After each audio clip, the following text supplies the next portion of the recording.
All right, so let's take a good posture. You're gonna have the mantras, but first we're gonna do a centering.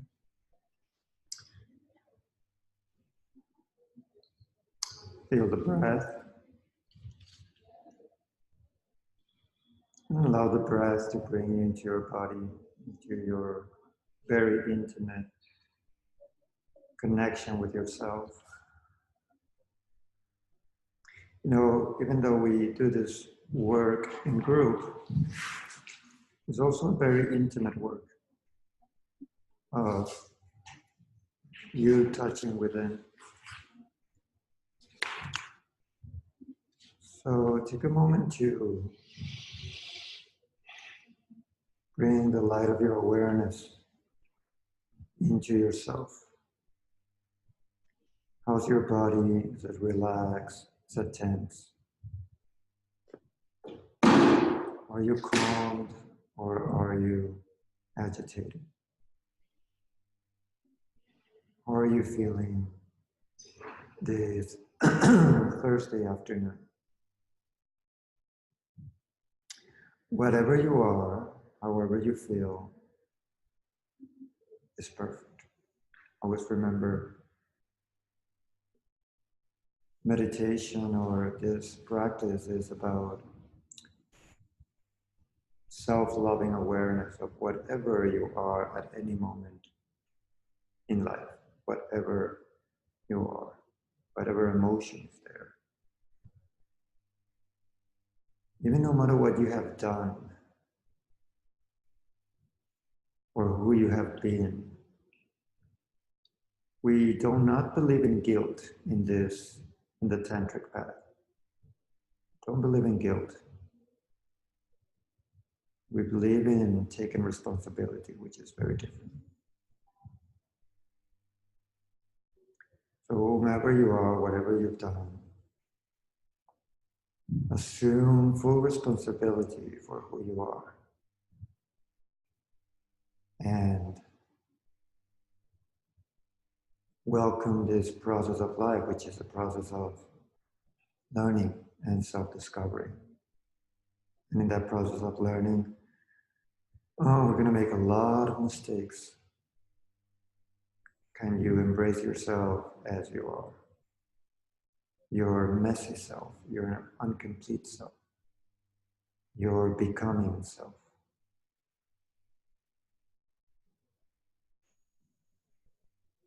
So as you breathe in and breathe out, soften and notice what's going on within you.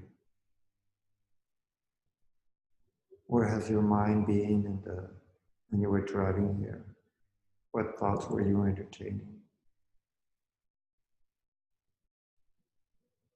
What has been your emotional state? How are you right now? How are you feeling in the body?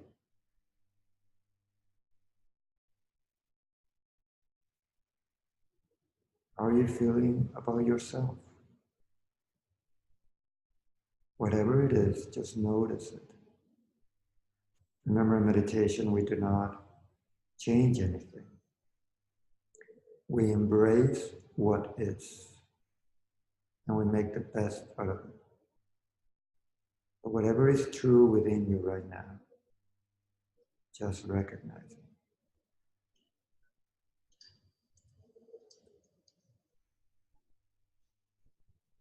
Start breathing in a little deeper, breathing out a little longer.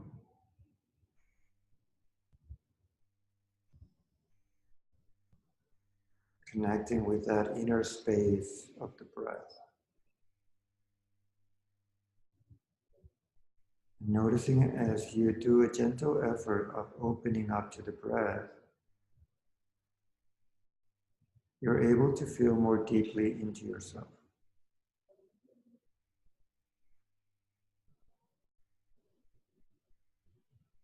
And as you exhale, you gently become more in tune with your own energy, with your own inner being.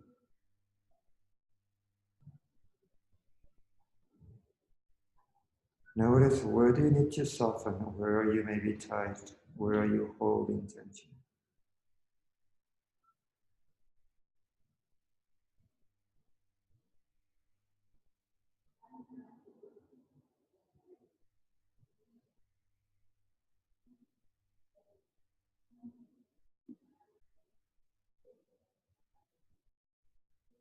Breathing in deep.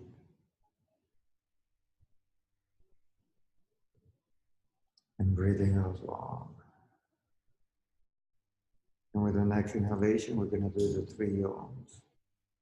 Take a deep breath in.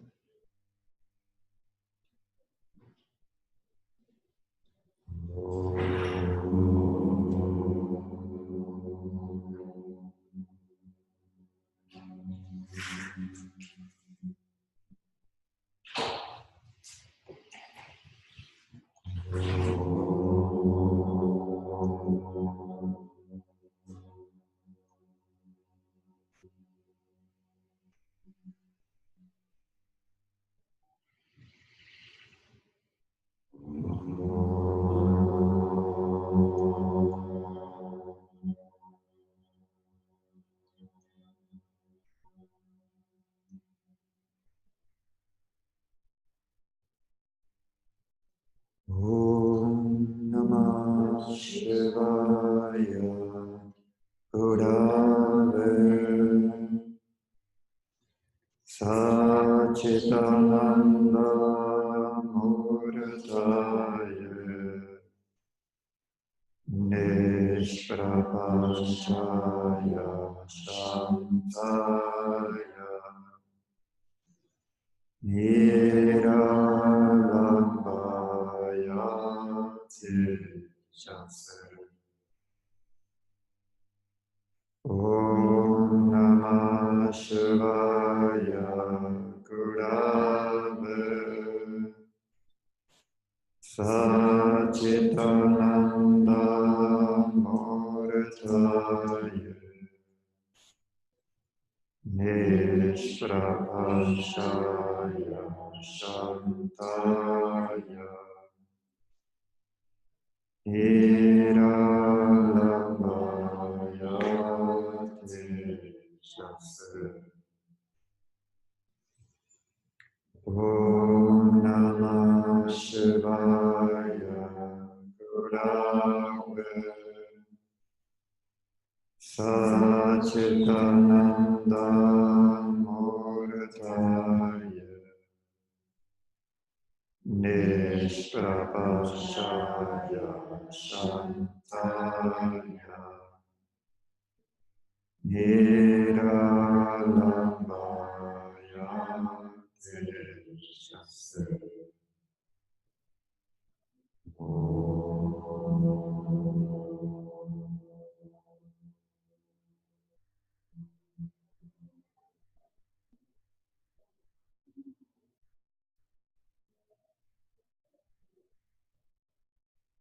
Namaste.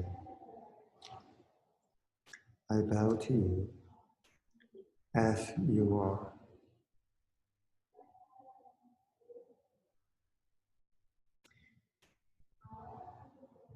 Because I'm able to perceive that you are a perfect manifestation of the power of life, exploring its own existence as you.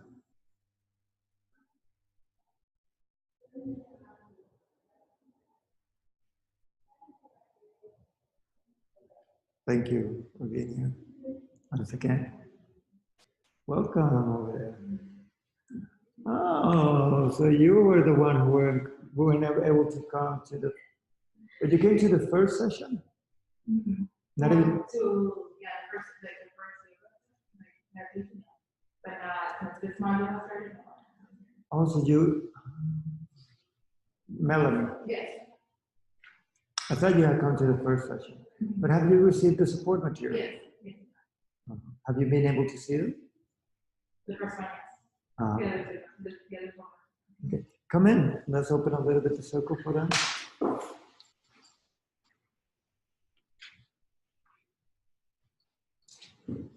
Maybe you can come on this side. We have space here. What a personality.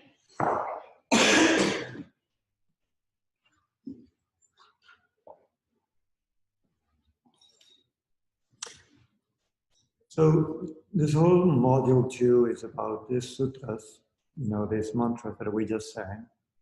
And we've been unpacking them word by word. Om Namah Shivaya Gurave. I bow to this essence, this life essence that I am.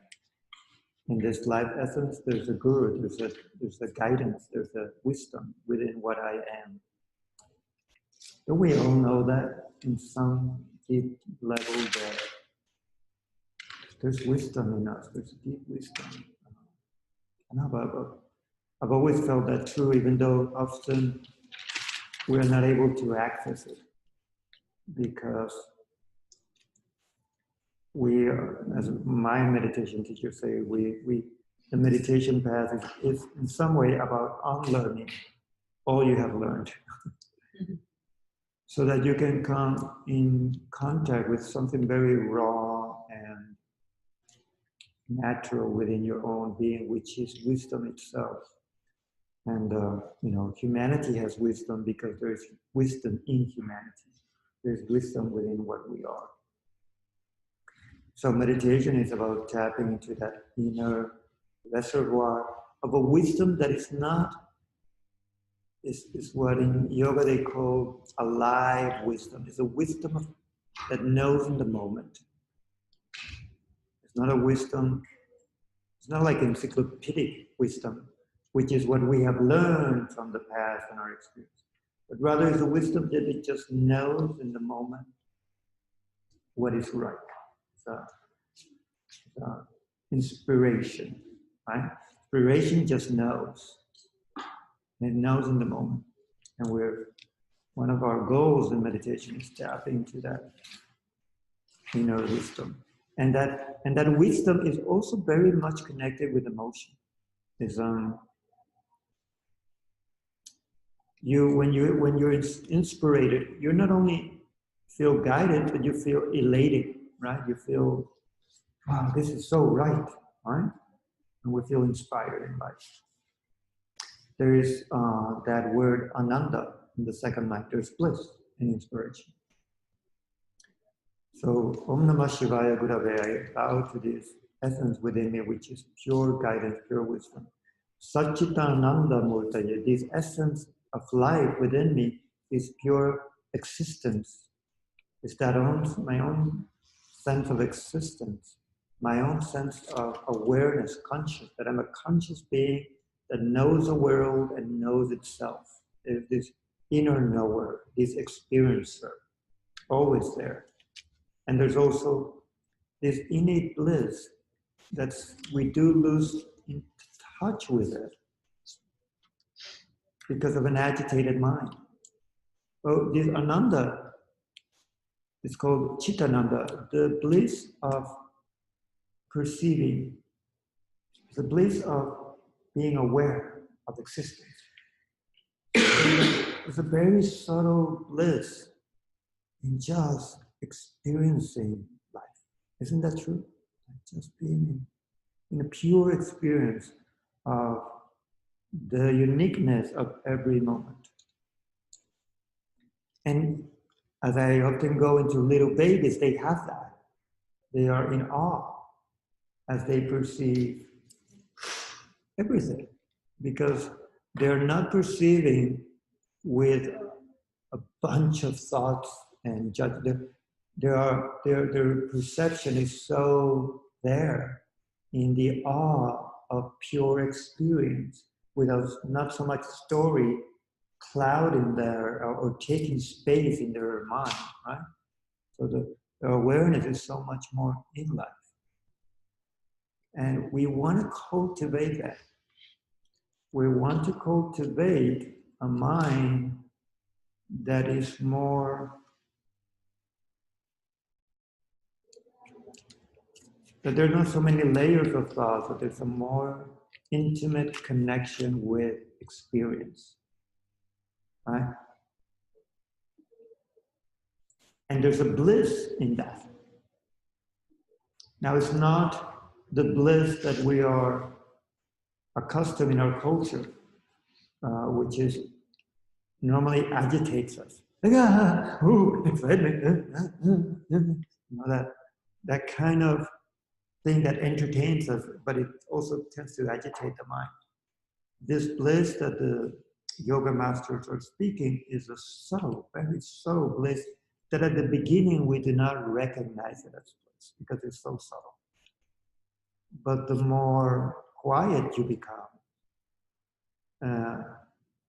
then you are able to perceive this inner foundational joy within us. That's why people that are suffering a lot, they're very tormented by their thoughts. Have you seen that when somebody is suffering? Because it's not only, when we speak about suffering, we're not speaking about not food or not clothing, but the mental suffering. And so in the stories we make in our head that we believe so much of them, and then we're so trapped in suffering. We don't know how we got there, but we're not able to let them go because we're so identified. Last class, identification. We're so identified with these stories in our head that we're not able to separate ourselves a little bit from them. We are them, right?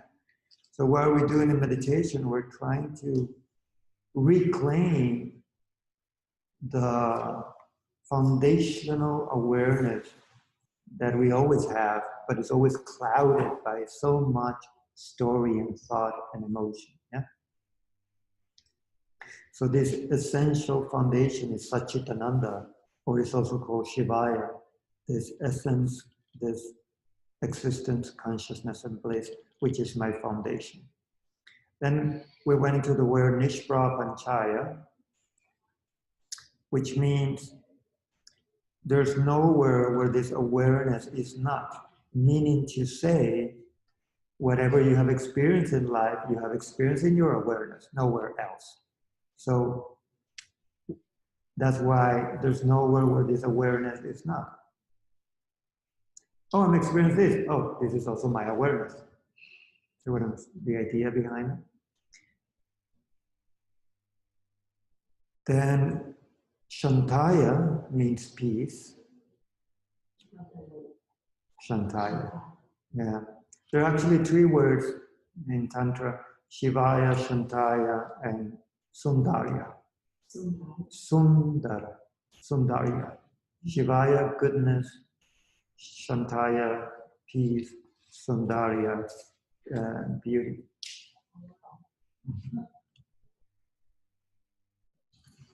Oh. And Satya, truth. They're foundational things. When you are in yourself, when you are in Shivaya, you will experience Shantaya, peace.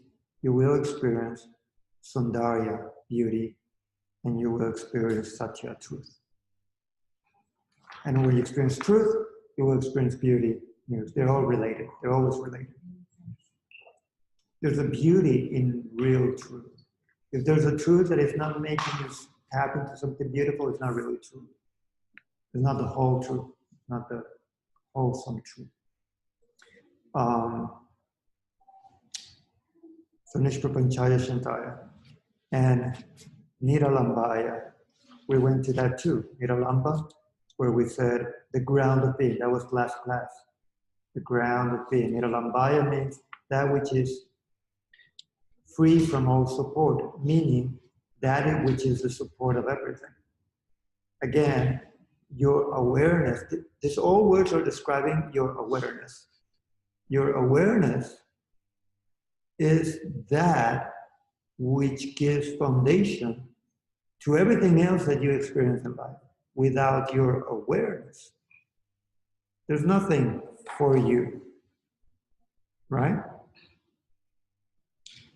And it's a very powerful perception of life, because what it's saying is that you are your true foundation. not the floor out there, not your family, not others, but you. There's nothing more foundational, there's nothing more steady than what you are. In all your life traumas, ups and downs, what has always been there beyond your mental suffering and your drama is your own self, steady there as the background of your own existence. And we do not tend to see ourselves as so foundational, don't we? We see the world out there more foundational. And we have this idea that we come and go. But this outside states, we have that idea that we don't really know. What is really foundational for you is what you are. Think about that. And then the final word is Tejase. See, the mantra is Tejase. Comes from Tejas. And Tejas is light. But it refers to the light from within, inner light.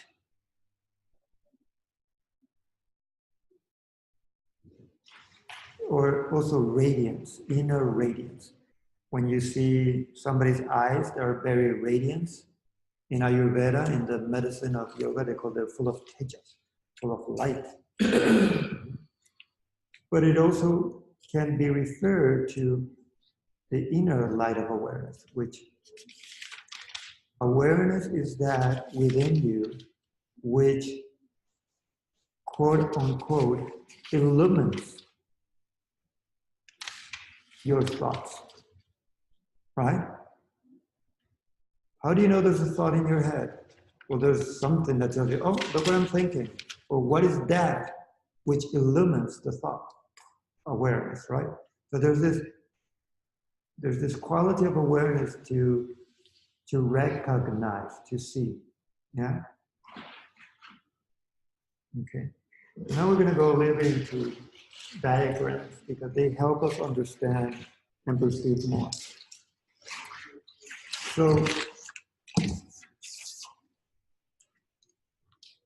whenever you see an object, let's take that candle in the front of the room. Yeah, we're going to be speaking about perception today because it has to do with tejas, with light. So when you see that object in front of you, there's the object, there is the perceiver of the object, and there's also the act of perception. And tantric yoga philosophy is going to tell you the three of them are one thing. They're not three. And you're like, what? So what? Can somebody explain why is that true? Why are there not three and they're one?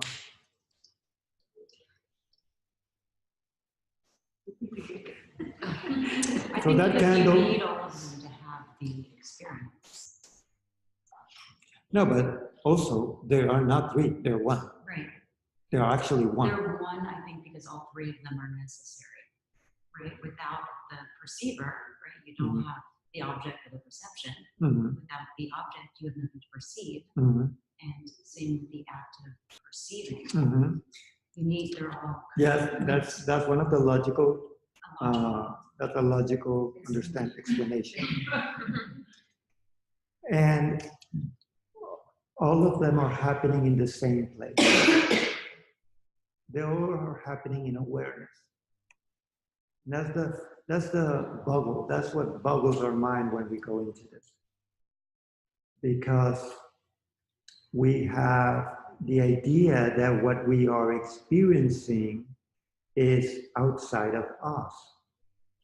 But not really so, because what you're actually experiencing is a recreation of whatever is out there in your mind. So, are you with me? Yeah. So again, when you're seeing that candle is actually happening, the candle that you are experiencing is actually happening within you. That which is out there is actually you're perceiving something, a process that is happening within you. Do you understand that? Mm-hmm. Huh? Yeah. Isn't that cool? Like you see a world, and that world is actually a manifestation. Your mind creates that in a millisecond. That's why there is that same candle, it will be perceived by each of us in a different way and will have different meanings as well. Yeah. Because each of us will And see the kind of candle in a different way, and we also will have some thought about the candle. so if we put the candle here, you know, that little candle. Okay, and there's a guy.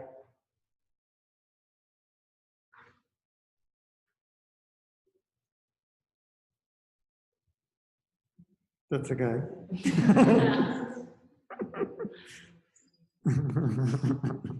What a great drawer I am. Oh, wow. You said that. You see the guy? Very Okay, that's a weird chin. You get a little more handsome. Okay. There you go. Oh, the ear. There you go. So he's seeing the candle. Okay? And what the eyes do, as we understand the eyes, whatever we understand the eye nowadays, is that it creates, let's say, back over here in the back of the mind, a mental image of a candle. Okay? It takes this light and it converts it into color. And what I've said is exactly what happens. It takes energy vibration and it converts it to color. So color is not really something out there. Color is a product of your eye. A dog sees the same candle and he will not perceive color because his eyes don't translate that wave into color. It translates it into a gray. So color is not something of the world, but of the instrument which you're perceiving, which is your body. Isn't that cool? So do you create the candle effectively? Yeah. Observe? Yeah, exactly. That's why in Tantra they say perception is creation. And you have to, and we're going to see the many layers of that truth. The first layer is that even what you see, the naked experience without any thought processes, is already a creation of your mind. Okay? It's a reconstruct. It's a, even you would say, like a computer creates virtual reality. So do you create yourself when you see it also? Yes. Yeah. That was quick. Yes. You're also creating a perceiver. Yeah. Visually, you're talking about. Yeah. No. No. Not visually, in every sense. But we were just talking about the candle and it's visual, right? I just want to make sure I'm following you here. Yeah, so he made a quick reasoning where for you to perceive something, the moment you think of perceiving something, you're creating somebody that is perceiving that, which not necessarily they are ultimately true. They are something that the mind does to understand reality in a certain way, but they're not ultimately two things. So it's an extrapolation of the idea of creating the visual. It's all the senses, including beyond the senses. When I'm saying that the individual is created the moment you perceive something, is because when we think of individual, we think of something separate from what it's perceiving, but not really so, because they all are, both are happening in mind stuff. See what I'm speaking? They are both awareness. What it's saying, awareness is seeing a candle. Like imagine a baby, and I always say this, A baby is not looking at the world and saying, here's the world and here I am. That's why I hate those movies where they put a voice to the baby. Because they're so not true. The baby is not seeing the world and thinking, me baby, this world. No, he's having an experience. But you also create then the way that you perceive the candle. Yeah, well, yeah, we're going to go into that. So let's continue. So first, the candle is a product. The way we perceive it is a product of our senses. A dog, if I put a dog here, will experience it quite differently. Maybe the smell, more. And so the second thing is that the mind, or we could say awareness, has, let's say three main aspects and a fourth aspect, which is transcendental. The first aspect of the mind is what in yoga they call buddhi. Buddhi. Buddhi. The second aspect is manas. And the third aspect is ahamkara. And I'll explain those. And the transcendental one, we could call it Bud. It's been called Bud, it could also be called Atman. Okay. So the three of these, ahankara, manas, and buddhi, compose what in yoga is understood the mind. This is basically awareness. Okay? Which in yoga awareness is called the self, Atman, or Bud. And Bud means it's kind of illumination. That's why the Buddha. Okay? Yeah? So what does the buddhi does? Buddhi is intellect, the translation. So the first thing when you see the candle, the first processes that the mind does is, imagine a baby and he's walking, he sees something there different from the floor, but he really doesn't know if it is a drawing on the floor or if it's a three-dimensional thing because he doesn't know it. Yet he knows there's something there different from the other. Yeah, that's buddhi. Buddhi is the first act of separating something from the rest, but it really doesn't know it yet or know much about it. Just separates. Yeah, that's why buddhi intellect is pure discernment. This is this and this is that, and let's put each thing where it is. Right? When you're using your intellect, you're dissecting, and that's what the mind does. The mind dissects, separates a wholeness, which is you. The mind cuts it, and it cuts it in a certain way. And each one of us cuts differently. Based on our culture, on our parent, we create different cuts, and those cuts make our experience very different. Okay. Okay, so buddhi, intellect. So there, I would say, if I put a phrase, buddhi, something is there. Okay. And then what's the second thing that the mind does? So she sees the candle, and the baby's there, and he's starting to go close to it, and he brings his mind to it, and he feels the heat, and right away he starts creating an understanding, an impression in him that thing, he might even get burned, most likely. He was supposed to do that and cry.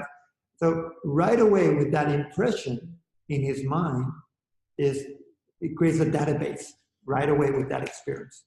And he says, candle, dangerous, pain. Candle, pain, the careful pain, candle, pain, right away. So as we grow, manas becomes this huge database of all their experiences. So what the mind also does, it sees something, and right away as it sees, it goes into its database. But this database is not, a universal database. No, it's a very personal, self-created database. It's like your own very own Google, which is also connected to a larger mind, where we have our personal database, but we also have access to a mind universal database too. But the first one we have access, most of us, is just our personal very own database, okay? And it's created by our own experience. So right, I see candle, and I say, oh yeah, that's a candle. And based on my experience, I could say, candles, they remind me my aunt, they are religious, Christianity, and all sorts of associations that my mind will do with candle. White candle, oh yeah, and she hated me, she was so intense, I don't really like candles, okay? So all that is manas. And there's an emotion and everything right away. That's the moment you see it, all that comes up. So that's a second level of creation, right? So no, first level of creation, the perception of the candle. Second level of creation, how you dissect the candle, how you separate it from everything else. Third level, all the associations that you have in your memory that right away you put into it. And here is a very powerful point, aham kara. So aham means I am, okay? Aham. Kara means doer, or the action of. So ahamkara is the I am doer, is the creator of I amness. It's the creator of an individual. See? And what it does, well, I see a candle, I create all the stories about it, and I say, I, based on this story, am different from the candle, and I hate the candle. I create a relationship. So ahamkara is relating to the world as a perceiver and something that is perceived, and as something separate from the world. But interesting enough, they're not really separate. They are one. They all are happening in the same thing. In the same way that when you're dreaming, the dream, the characters in the dream and the dreamer, they are all one. And you say, oh, it was a horrible monster in that dream, and I don't want to see that monster, but that monster is you. And you're running from yourself. But we do the same in life. We project monsters on others, and we run from that people. You're a monster. But that monster that you are projecting is all you. It's made out of you. That's what we were speaking the other day. So ahamkara is the I creator. And the mind does it. It's one of the aspects of the mind. The mind creates that idea. And that's why our language has I love candles.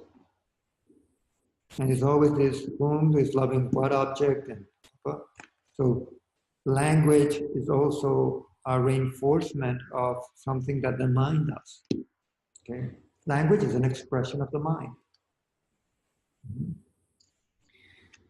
Now, why we meditate? Because we want to recognize this creation. Because all suffering is here. All suffering is in this creation. And there's a lot of fun here. It's not only about suffering. There's a lot of fun here. There's this world that we're experiencing.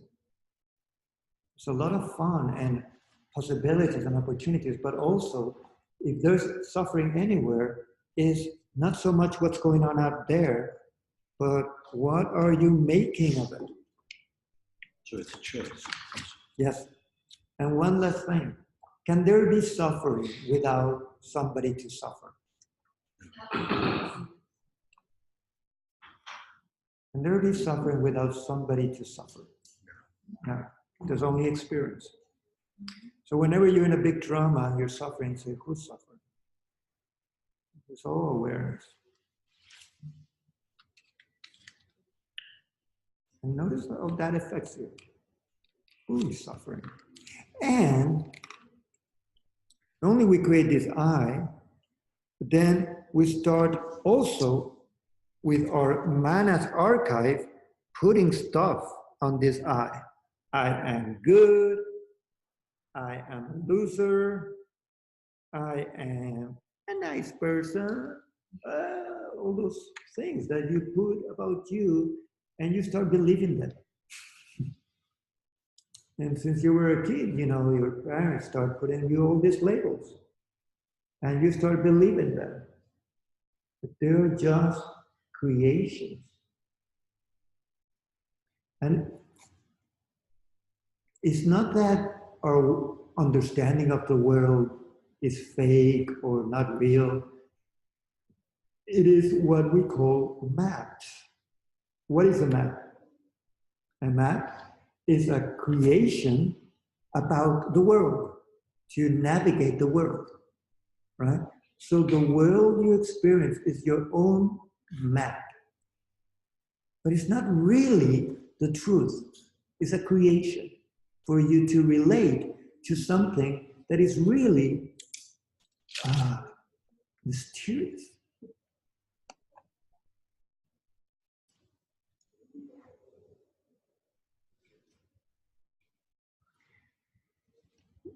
We do have the idea of the world as out there, separate from us. But that also only happens here in an interpretation. The world separate from you and you being something different from the world only happens because you have become identified with the body. Have you ever thought about that? What if you identify yourself instead of with the body as your ultimate self, if you identify yourself with awareness, which is really more fundamental than the body? Then the world and you are one. And that's what yoga means. That's the meaning of yoga. You heard yoga means union? Yoga is an internal transformation of your understanding of yourself, until you perceive that the world you perceive is always your creation. The other people you perceive, they're always your creation. Your creation might have something to do with whom the other is, but it might have nothing to do. What it does have to do with is with who you are. The world you see is you. It's an expression of you, it's your own creation. And you, the person you are, is also your own creation. What you think of yourself as your own. Why is this so powerful? Because when I discovered this, I discovered how to be free from my drama. And I discovered a point of view where I could watch my drama without being my drama. I could find a place where I can know I am beyond the drama. And I can dissolve that drama. And I can choose to perceive again from a different place. When you perceive more with a quiet mind, where all this calms down, because what is a quiet mind? Well, a quiet mind is not separating, it's not thinking, it's not even making an I, it's just experience.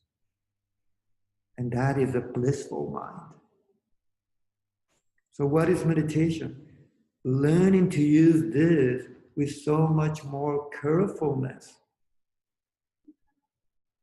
So we go here, we touch Satchitananda, we touch his inner bliss, so that when we engage this tool of the mind, we engage it wisely.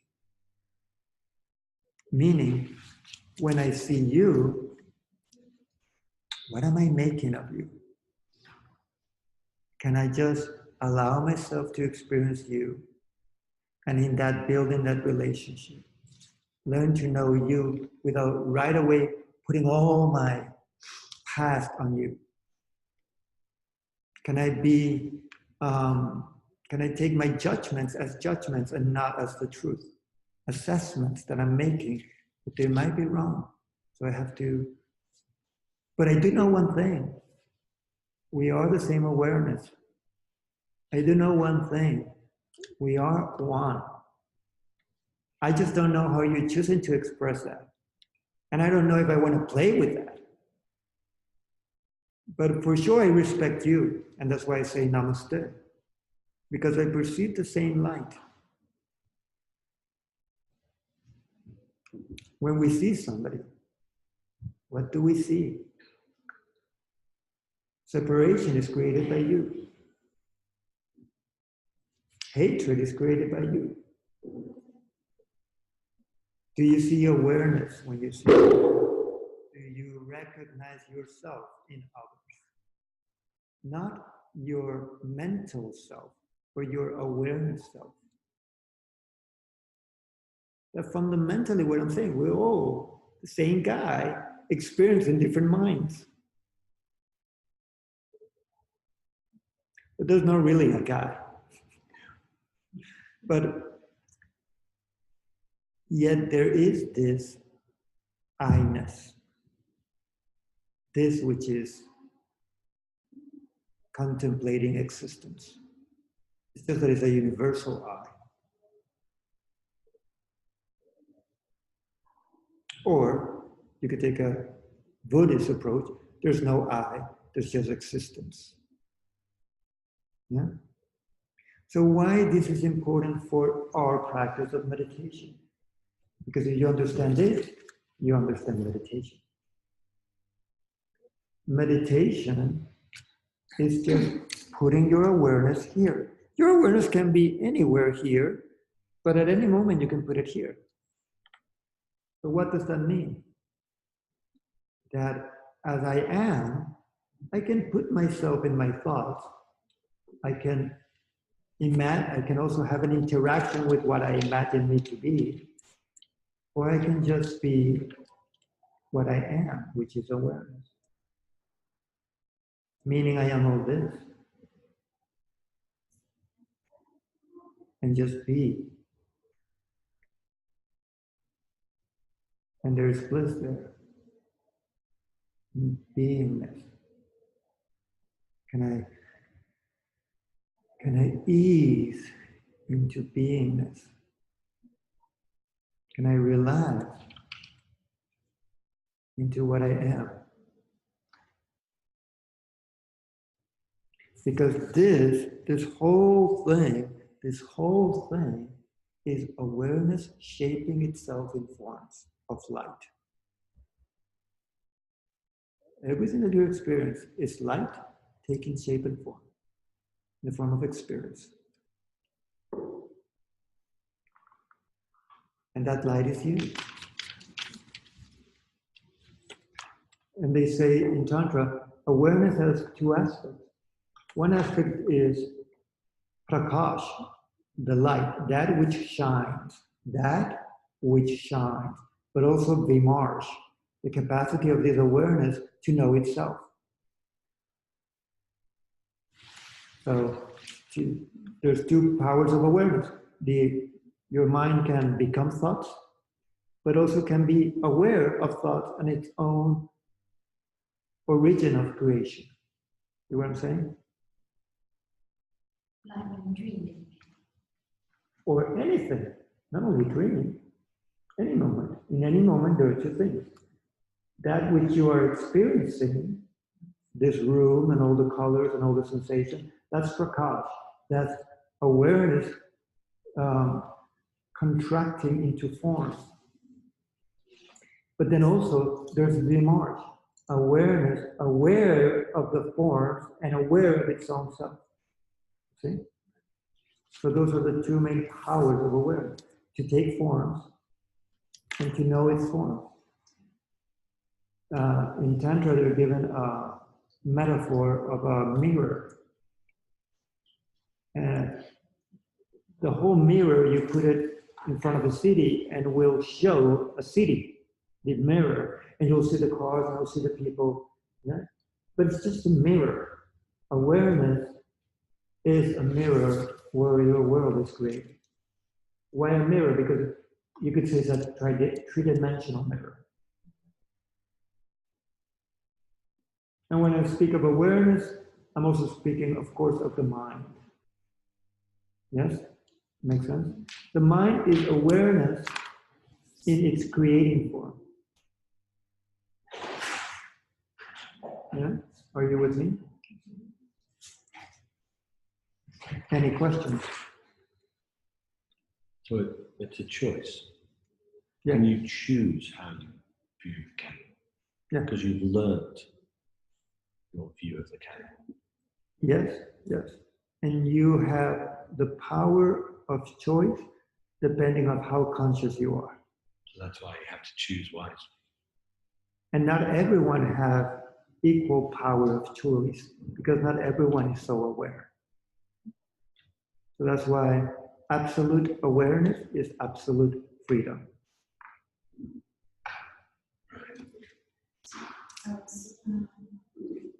I watched this movie the other day, and if you guys saying it's with Tom Hanks and Thompson's the story of Mary Poppins. Yeah, I Did you saw see? it. I saw it. So when you were talking about the candle, it came to me as an example of the pears. Yeah. Because she goes to LA as an old lady, and I've seen the movie. It's called Saving Mr. Parks. She goes to the hotel in LA after 20 years that Walt Disney is trying to convince her to do the movie, Mary Poppins. So she's the writer of the book. She arrives at the hotel, she sees pears. They have fruits for her. She opens a window, she throws the pears into the pool.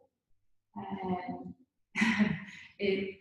at the end, you know that the day that her father died when she was a kid, he is dying, and she goes and tells her to go get pears for him.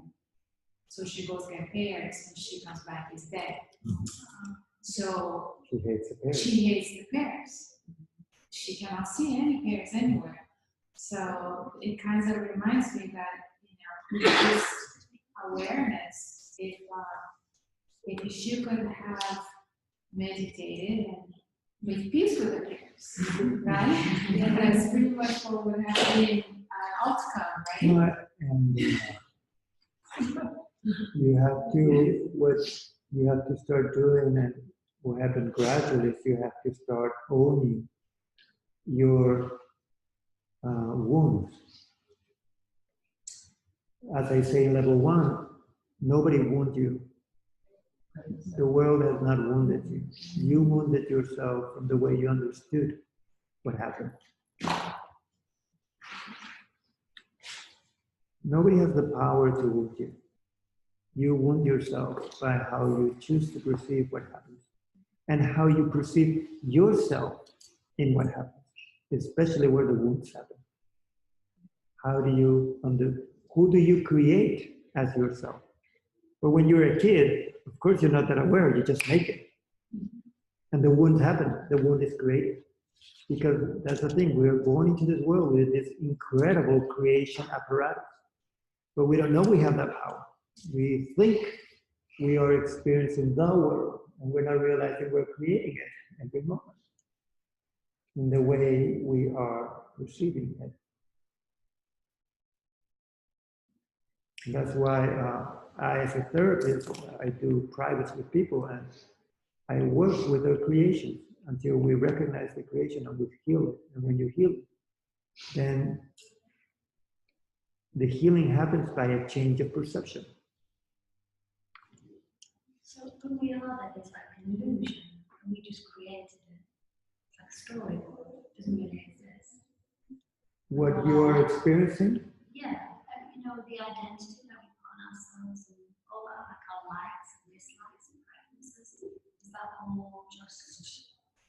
Well, when you say an illusion, what do you mean? Is it just like a story?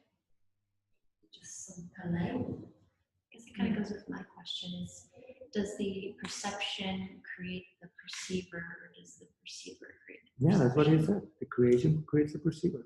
So, But what I hear from your question is like, is this all fake? Is this not real? It is real in the sense that it is created by nature. But we don't understand nature as that. But the world you're perceiving is what nature has created through you as you. You are nature. So it's a real creation from nature. So why do we meditate? Why do we try and improve us? Why do we just accept that everything is the way that everything is? Oh, because, and that's the beauty. Tantra is not. right? Because we don't accept it. We don't, we fight Or we against meditate it. because That's how I see it. We fight against what it is. We create our own. But baseline, Tantra is not about self-improvement. And yoga is not about self-improvement. Yoga is about self-love. And you can do whatever you want. You will just experience, and you can explore whatever you want. And you can explore whatever you want to be. But the true transformation is about being. So where you are when you are. Well, that will fundamentally change your experience of the world and therefore the way you act.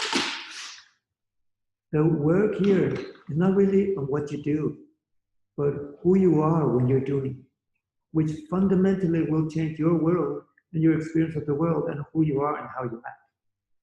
There's a transformation on identity, the deepest level of being. And that will change beliefs, that will change behaviors, that will change everything else. We come from a society which is trying to change the human being from the level of behavior. But it's not changing in the fundamental level of being. And therefore, we keep going into loops of repeating ourselves. There's these levels, let me put these levels which will make it more clear. So, the first level of existence of our being is the way we behavior. And behind behavior, there is, see if I remember well the pyramid. Well, there's what we will call behavior. Well, of course, there's the perception of the outer world, which is also a perception.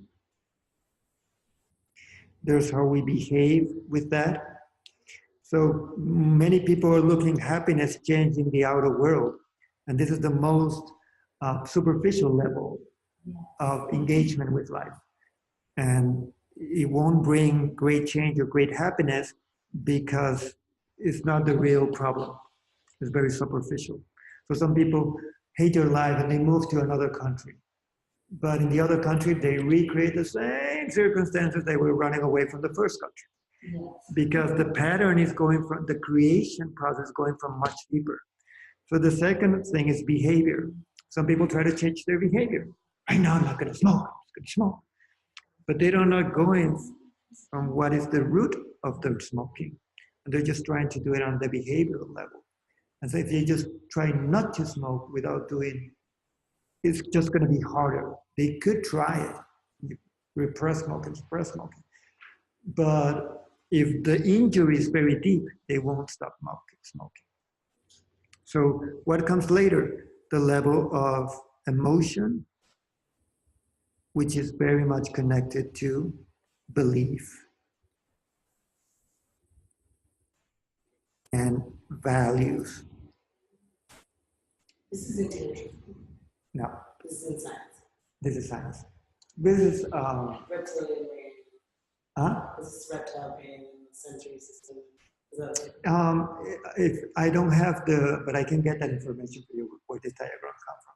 Okay, it's part of what I study as a therapist, but it's psychology, but it's totally coherent with Tantra. So this is where the manas and the experiences and what your database comes into play. What you love, how you understand it to be, and the emotion you have about it, right? They're very interconnected, but they kind of go like that, levels, deeper layers of being. You could also put belief here and value here. And then what's coming up here? Identity. A change in identity creates a change in all these levels. When we're meditating, we're working on all these levels, but our ultimate level of work is here. Who do you think you are? Because that's what makes whatever you are. And it's not about just thinking. It's not about, this is not when we meditate, we're not doing an intellectual process. We are moving into the levels of experience, into what we are beyond thought. So that you move into transcendental, the transcendental being.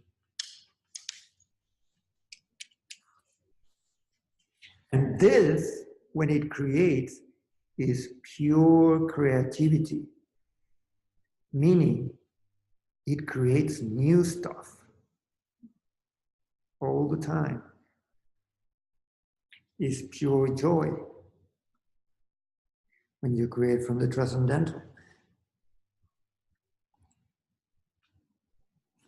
And yes, it recreates your perception of the world. And it's a spontaneous process, the process of creation, spontaneous.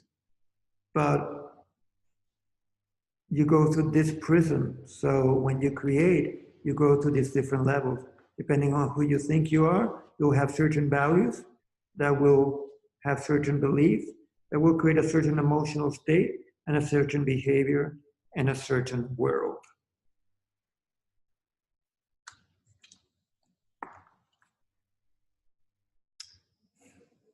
Good. Then later on, we're going to be speaking about there are two main worlds, a world based on fear and a world based on love. We're going to go later in next class. And now we're going to meditate. Was this helpful? Okay. Do you know the two wolves story? No. Two wolves. Mm-hmm. No. Do you want to hear it? Is it long? Is it how much? Let me see. One time we have 2:30. It's less than a minute. Okay, go for it. So a young Indian, Native American, was walking with his grandfather through the woods, and the grandfather said that they see a wolf in the distance. And the grandfather says, inside all of us, there are two wolves. There's one wolf, which is joy and love, serenity and peace, goodness. And then there's another wolf, which is hatred and envy, jealousy and envy. And they fight all day, every day. They constantly fight. And then the little boy says to the grandfather, which one wins? And the grandfather said, whichever one you feed. Beautiful. Yeah. Beautiful. Very simple. Yeah. Whichever one you feed. And when we're meditating, we are tapping into, that's why, when you're, well, I'm not putting it here, but in this diagram of the face, and when you perceive yourself from the eyes of the self, your transcendental self, it sees only beauty. When you perceive yourself from the eyes of your highest self, it sees only beauty, meaning we see ourselves in such a bad light because we're seeing ourselves from the eyes of fear. We're seeing ourselves from the eyes of insatisfaction. We're seeing ourselves from the eyes of lack. And therefore, you cannot see that everything you are is a beautiful manifestation of life power, exploring its possibilities.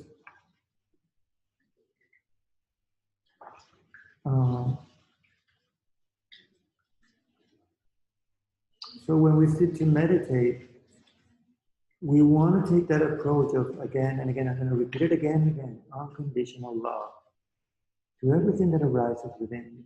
It all has a purpose. It all has a meaning. It is there because, you know, whatever you find nowadays not working for you, or that you hate of yourself, know that there was a time when that had a meaning, when you had a purpose. Now it doesn't have it anymore. You want to change it. But there was a moment where it helped you to cope with life. You know? But now you know better.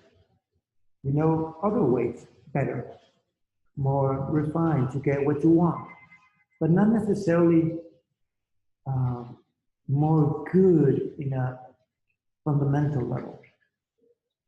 That's why we say God perceived its creation with astonishment and joy at its own exploration of its existence. And how do we know? Well, that's what the yoga masters say when they go into this high state. They perceive from their place and they are in awe of existence. They're not like, oh my God, what's going on with the world is terrible. They are in awe of existence, of life exploring itself,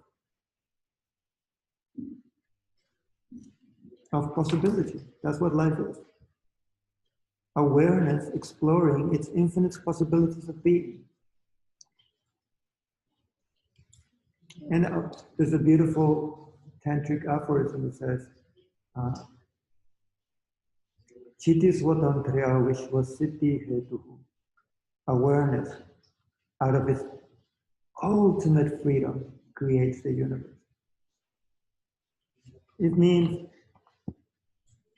as I would say to myself, God is the wildest guy in this world, and he creates this total abandonment and fearlessness. Stories of existence. Millions of stories of existence. And with all of them, he's in bliss. Or she's in bliss. She is in bliss. Now, we get lost in fear of our creations. And we lose connection with our fundamental power of joy. And then we're lost in fear and suffering. What is meditation? Tapping back into how powerful you are. You need to do the effort of relinquishing your creations and moving into more fundamental being so that you can reclaim your fundamental joy, love, and power. Make sense? I say that a lot of this meditation course is more about selling meditation than doing it, because we need to understand why are we sitting down. We need to understand what are we doing. If not, then you can sit down and just like blah, blah, blah, blah. No, we're moving into awareness. We are learning to be in awareness because there's freedom there. There's joy there. There's wisdom there. But we need to allow ourselves to be more there. Yeah? Okay, let's get on.